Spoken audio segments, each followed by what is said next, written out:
Está con nosotros reconocido penalista Alfonso Zambrano Pasquel. Un gusto tenerlo aquí, doctor, nuevamente. A los años que viene por esta casa. Maestro y amigo. Gracias. Dicen los montubios en mi tierra a los añejales que me invitan. Así que... Bueno, doctor, el asesinato de María Belén Bernal es un crimen de Estado porque se cometió dentro de una institución policial. Vamos a conversar el tema, pero luego quería conversar algo de lo que Pocho planteaba, porque hay un tema interesante en el tema de los delincuentes jóvenes, que no requiere una reforma constitucional, y voy a explicar por qué. Qué bueno, qué bueno. Voy a explicar por Denos qué. luces más adelante. Sí, por supuesto. A ver, vamos en orden. Claro, yo escucho con la mucha razón que provoca el dolor a la mamá, a los amigos, a las amigas, y a otras personas que simplemente dicen se trataría de un crimen de Estado. Pero hay que tener la idea bien clara. Primero, yo de ninguna manera sostengo, ni he sostenido, ni voy a sostener que el Estado no tiene que responder. Ese es otro tema. Pero es que el crimen de Estado tiene una estructura propia. Podemos hablar, por ejemplo, del 1913 a 1918. 1,5 millones de armenios fueron asesinados por jóvenes turcos. Fue una masacre de 1,5 millones. Los millones de masacrados en el genocidio, aunque no se lo conocía así, o el holocausto nazi, ¿verdad?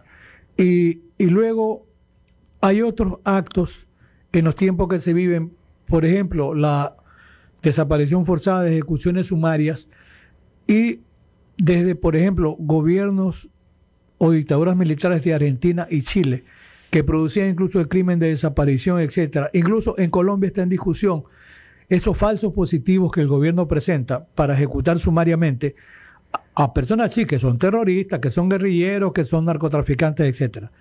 Pero es que en los crímenes de Estado, que además los crímenes de Estado ni siquiera los conoce el sistema interamericano de derechos humanos, tendría que ser la Corte Penal Internacional, para empezar por allí.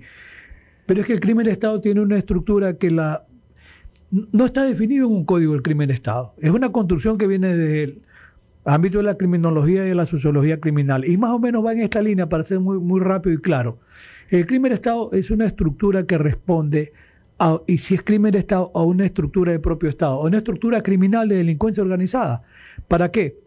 Para abatir al enemigo, le ponen incluso etiquetas, etcétera. Generalmente va encaminada a la destrucción masiva de personas. Y de ahí ya va surgiendo la idea en los delitos internacionales como casos de genocidio, exterminio masivo o desapariciones forzadas, que más o menos son los lineamientos del derecho penal internacional. Entonces, el crimen de Estado responde a una estructura que nace del propio Estado, ¿verdad? Y que se irradia para producir como una política sostenida, organizada de exterminio de personas. Por eso es difícil para mí admitir que se trate de un crimen de Estado, porque, claro, la construcción más fácil es que se dice, a ver, ¿esto tiene que ver con la responsabilidad del Estado? Sí. Uno, ¿dónde ocurre el hecho? Ocurre en una escuela de formación policial. Dos, ¿qué formación tienen realmente en la escuela? Porque aquí hay un hecho sumamente grave. La falta de, como yo digo, de la omisión de socorro o los delitos de infracción de deberes especiales de garante, como llama el profesor Schunemann Alemán, un querido amigo también y uno de los alumnos más compicos del profesor Claudio Roxin, que también vive arriba de los 90 años. Los crímenes especiales de garante o delitos especiales de deberes, que es un tema que aquí tiene que investigarse, porque primero, la lamentablemente fallecida María Belén ingresa a un cuartel policial. En una entrevista hace pocos días me preguntaba un productor que era el entrevistador, ¿usted no cree que ella, por estar en un cuartel de la policía, sentía el miedo? Le dije, al contrario, porque ella defendía policía, más bien ella tenía la confianza por el lugar donde va. Y ella va a visitar a su pareja, a visitar o a reclamarle a la pareja por un acto de infidelidad. Eso ya tendrá que determinarse a lo largo de la investigación. Lo que sí es, a ver, cuando se habla de probar los hechos, se habla de inferencias probatorias, porque no siempre puede estar grabado lo que pasa. Claro. Hay que inferirse con lógica, el razonamiento, así es, de los hechos. O sea, ingresa al lugar, es identificada, por eso le permiten el ingreso a una hora que no es usual, cerca de la 1 de la madrugada, pero dentro ya del sitio, la escuela, porque eso ya lo dice más de uno y más de una de las cadetes, ella grita y pide auxilio y no es auxiliada. Hay una omisión de socorro. y hay un delito de infracción de deber porque no impedir un acontecimiento cuando se tiene la obligación jurídica de impedirlo equivale a ocasionarlo. Lo decía el código antes, el artículo 2, y lo siguen manteniendo hoy arriba del 20. Son delitos especiales de garante porque, con más razón cuando este hecho ocurre dentro de una institución policial. Ahora, ¿qué es lo que va sucediendo de fondo? Y el tema no está ni en pintar las paredes ni en tumbar un edificio. El problema es más de fondo. No hay una buena y adecuada formación en derechos humanos. Y no nos pongamos a pensar que puede ser de largo o corto plazo. No, eso es, mira, de cumplimiento inmediato. Y ya vamos a ver qué es lo que dice el sistema interamericano en casos como ese. Porque el tema, sin ser crimen de Estado, tiene responsabilidad del Estado. Y por eso yo creo, o estoy más que creer, estoy convencido que esto debe ir al sistema interamericano de derechos humanos para que se aprecie con objetividad la forma como está estructurada la policía, donde sin duda hubo un delito violento, un delito que no pierde la perspectiva de género. ¿Por qué no la auxiliaron? No sé, vamos a ver, porque era mujer, porque había la relación con el teniente, ¿verdad? Pero eso significa... porque los que estaban escuchando tenían rango inferior. Pero es que, mire, yo escuché esa idea y dije el otro día cuando me preguntaron, a ver un momento, ese es un concepto superado en el mando jerárquico militar y policial. Todo lo que sea fuerza organizada como esa del orden, tienen que tener la figura bien clara. Hay no el derecho, la obligación a resistirse al cumplimiento de una orden ilegítima o ilícita. Porque ese fue el fundamento en el nacionalsocialismo alemán, la relación jerárquica.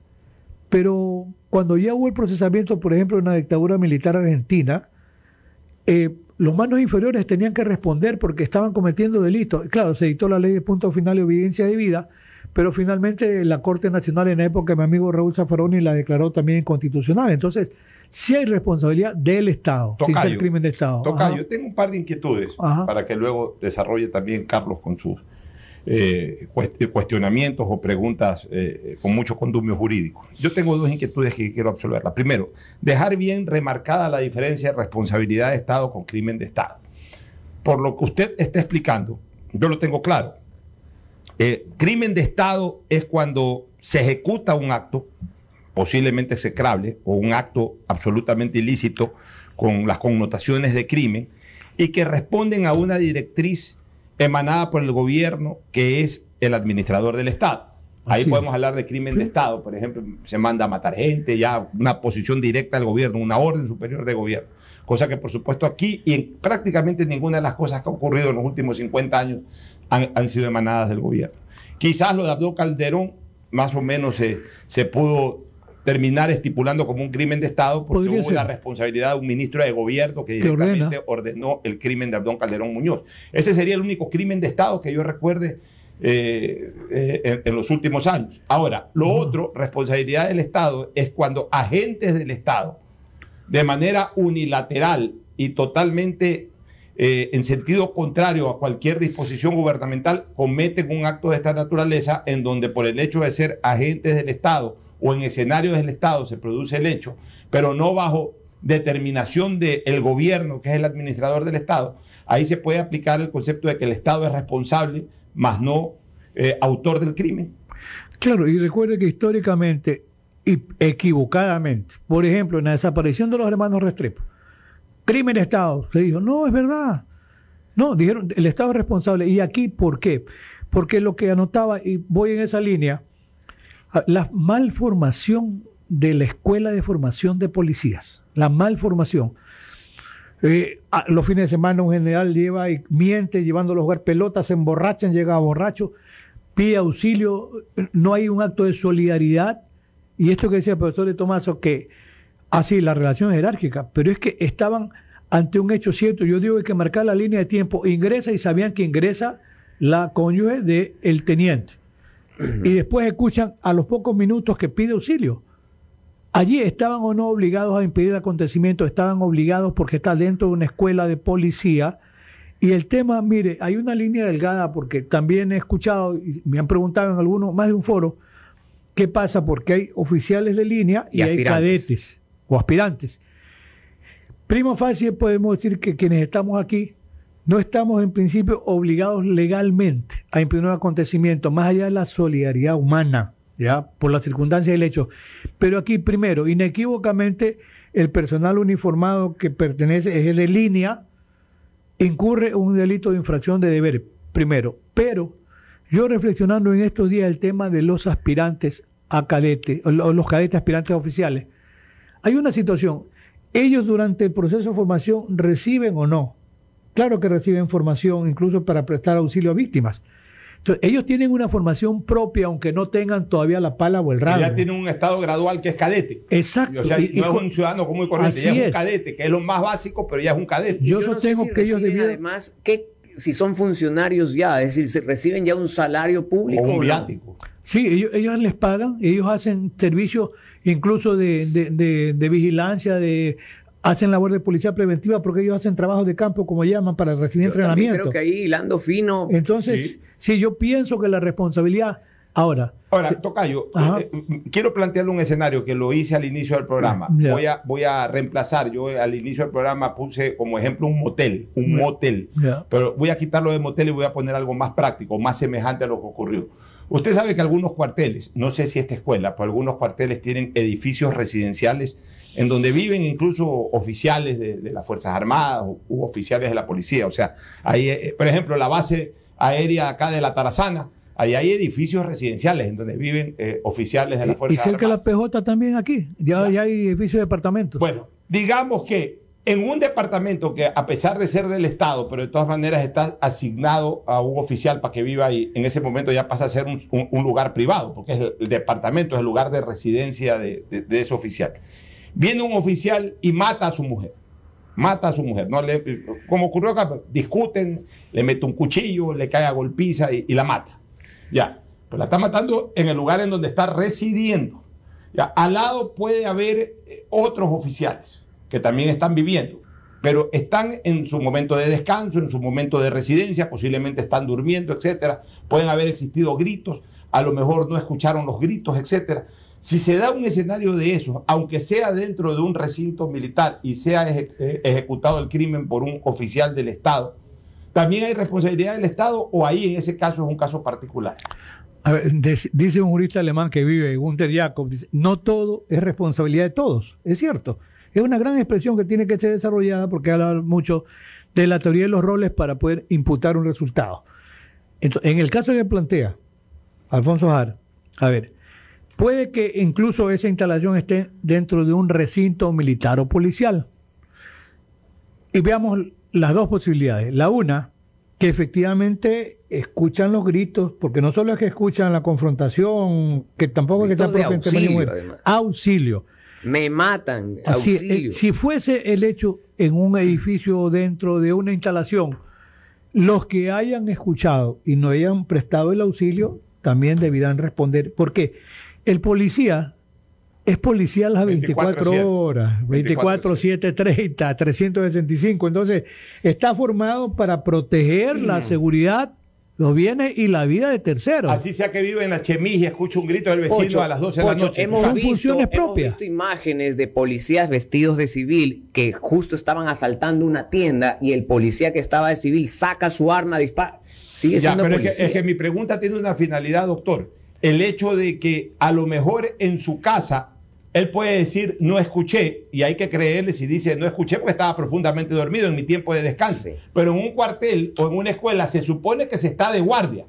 Y aunque esté ligeramente dormido, tiene la obligación de ante un grito de auxilio responder. Y en este caso, de lo que yo he leído, y no me estoy refiriendo al leído de la prensa, sino que he leído de piezas procesales, de declaraciones, hay un inferior jerárquico que decide no actuar, pero sí decide ir a tocar la puerta a su superior, que es del mismo rango del sospechoso, y este dice, no te metas en temas de pareja, ¿no? O sea, da la orden, él se queda... Pero lo que quiero demostrar con esto es que hubo una cadena de conocimiento de más de 10 o 12 personas. Porque en ese espacio físico, ese tipo de gritos a esa hora que hay silencio absoluto, pues no pasaba desapercibido, ¿no?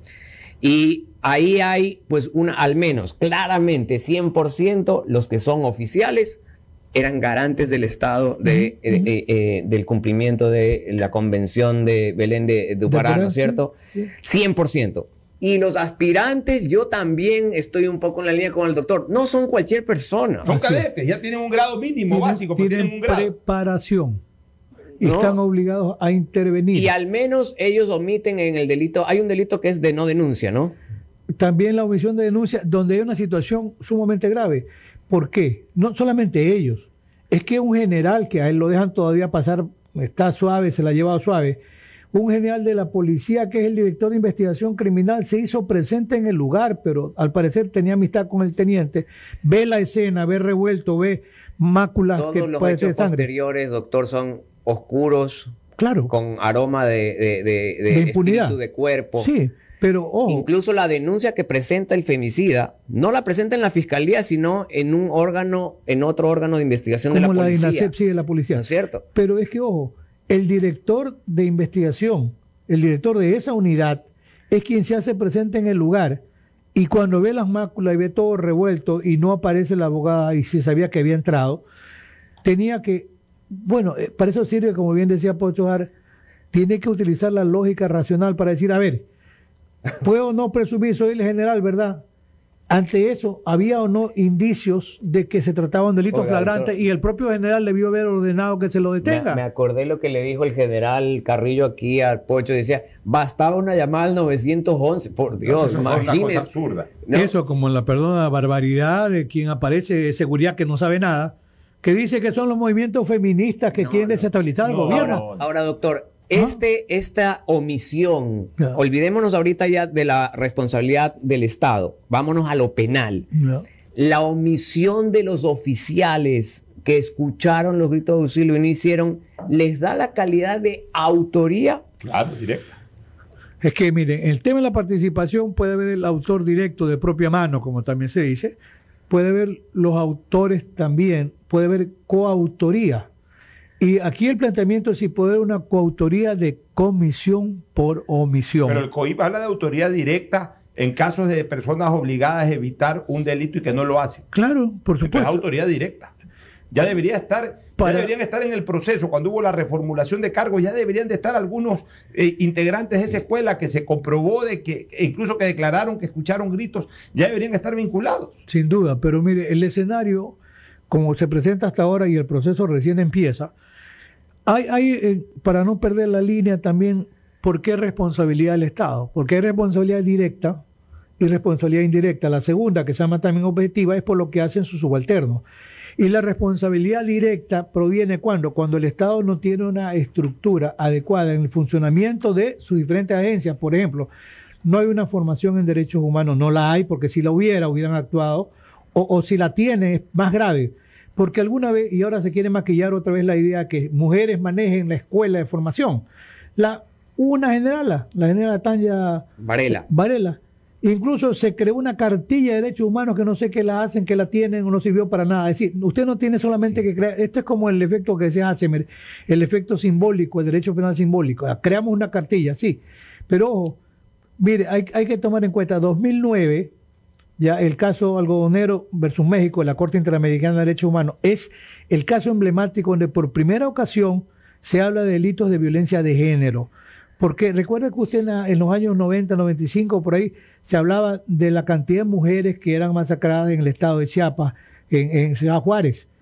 Se hablaba hasta del demonio, la cabra y no sé cuántas cosas. Bueno, eran ejecuciones de exterminio masivo que se hacían contra mujeres, y por eso surge el caso Algodonero, donde ¿qué es lo que dice el sistema interamericano? ¿Qué es lo que debiera pasar en este caso? A ver, tiene que cambiar la estructura y la formación de los estamentos militares o policiales, de acuerdo a quien tenga la responsabilidad. Y yo hago el seguimiento del caso, y hoy dice la Corte Interamericana, el Estado mexicano no ha cumplido. Porque sigue habiendo también ejecuciones de mujeres. O sea, sirvió para decirle, oiga, ustedes tienen que cambiar, que es lo que seguramente tendrá que pasar aquí. Ese caso es tremendo. Sí, pero por primera vez ya se habló de violencia de género, coherente con lo que dice la convención que usted bien citó, profesor, de Belén do Pará. ¿Qué tiende a qué? Tiende a descubrir, a sancionar y a tratar de erradicar la violencia de género.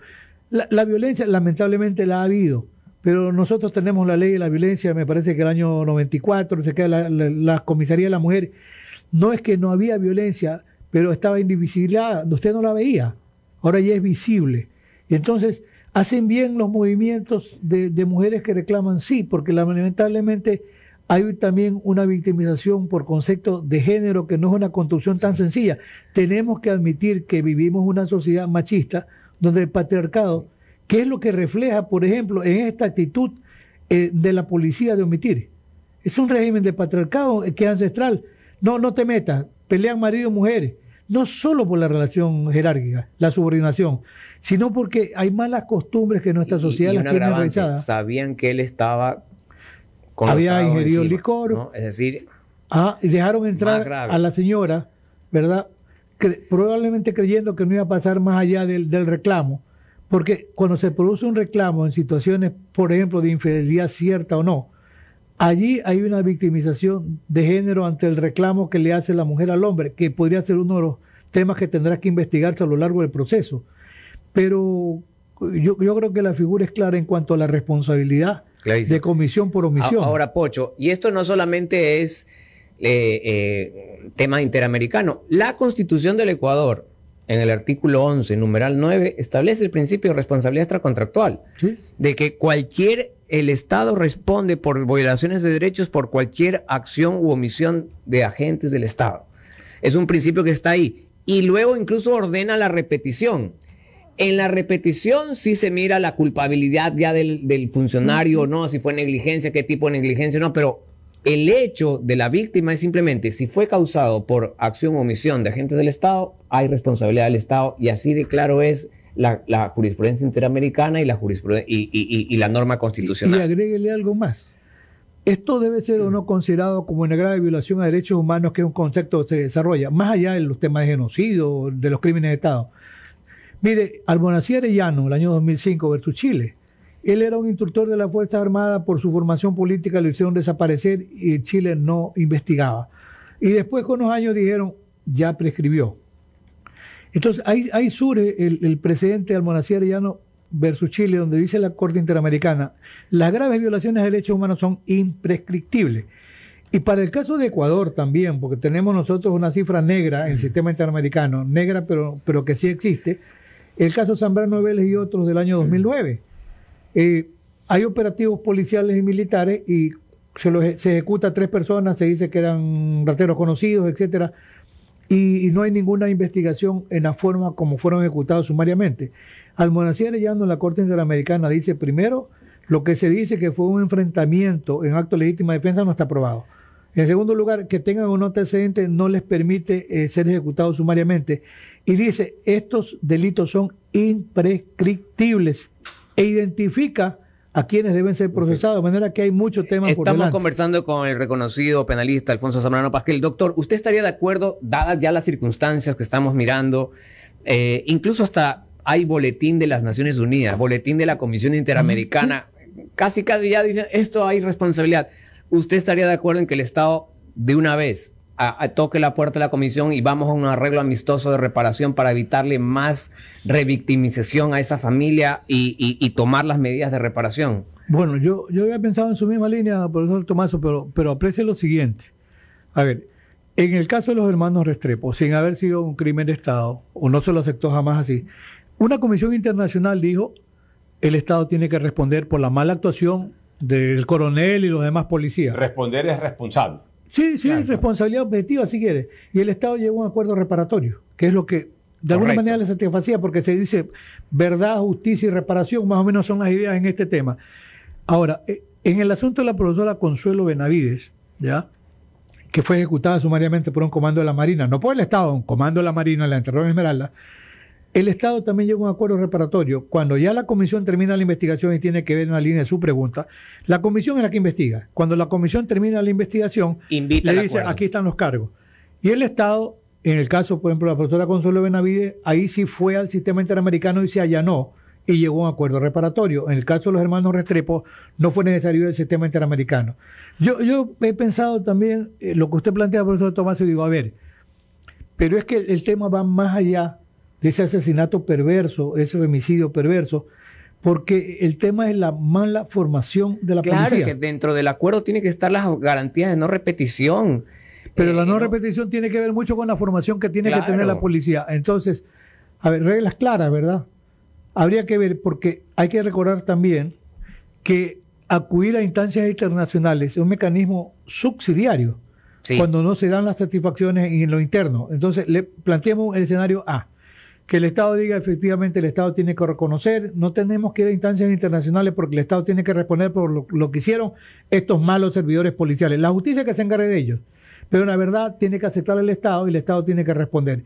Si hay un mecanismo de reparación, como sea, cual fuese, a veces, oiga, pongo una placa aquí, pongo acá, hago un reconocimiento, cree todo esto, todos estos símbolos.